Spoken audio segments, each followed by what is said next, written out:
לי ולמתאמנת שלי יש כמעט כל מפגש איזשהו מנהג כזה של לבוא ולספר מה היה לנו ולעוף על עצמנו. עכשיו בטח תגידו, מה אתם חברות? לא, זה ממש לא קשור לעניין החברי.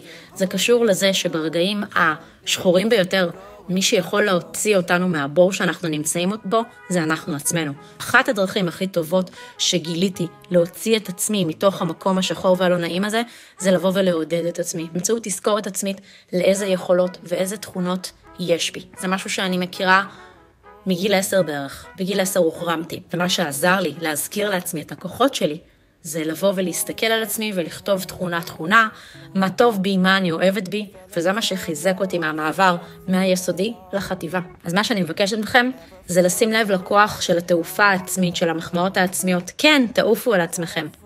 כי זה לא משנה כמה אוהבים אתכם. בסופו של דבר מי שיכול להרים רק אתם. אתם זה המועדדים הכי טובים שיש.